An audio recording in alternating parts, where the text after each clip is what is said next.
فتح مکہ کے بعد نا غزوہ حنین ہوا تھا، بہت سارا مال غنیمت آیا اور نبی پاک بیٹھ کر مال غنیمت تقسیم کر رہے تھے۔ زویل خویسرا، پھر جس کی نسل سے خارجی پیدا ہوئے، ذرا غور کرنا میں کیا کہنے لگا ہوں۔ یہ آیا اور آتے ہی اس نے پتہ کیا کہا نبی پاک صلی اللہ علیہ وسلم سے، کہنے لگا اے محمد صلی اللہ علیہ وسلم، آپ مال تقسیم کر رہے ہیں، ذرا انصاف سے کیجئے گا۔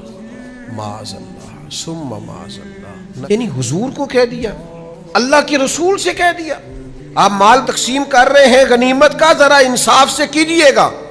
نبی پاک علیہ السلام کو کوئی چیز مانے نہیں تھی، اسی وقت حضور فرماتے اس کی گردن اڑا دو، ٹکڑے کر دیتے صحابہ، اور تیار تھے جناب عمر جیسے لوگ کہ حضور مجھے اجازت دے میں اس کی گردن ماروں، لیکن اللہ کے رسول بڑا سارا حوصلہ اللہ نے اپنے حبیب کو عطا فرمایا۔ کائنات میں سب سے بڑھ کر حوصلہ رسول پاک کو اللہ نے عطا کیا۔ کہنے لگا اللہ کے حبیب سے انصاف کیجئے گا، تو رسول پاک صلی اللہ تعالی علیہ وسلم فرمانے لگے تجھ پر مجھے افسوس ہے۔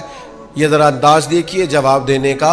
حضور فرمانے لگے تجھ پر مجھے افسوس ہے، اگر میں انصاف نہیں کروں گا تو پھر دنیا میں کون انصاف کرے گا؟ یہ تو منبع ہے انصاف کا، یہیں تو انصاف کے سوتے پھوٹتے ہیں، یہیں سے تو لوگوں کو انصاف کرنا آتا ہے، تو اگر میں ہی نہیں کروں گا تو پھر انصاف۔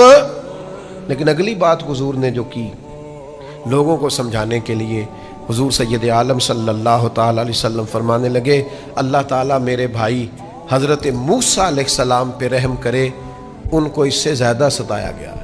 یہ عذرائے تواضع حضور نے ارشاد فرمایا، فرمایا حضرت کلیم کو اس سے زیادہ لوگوں نے تکلیف دی۔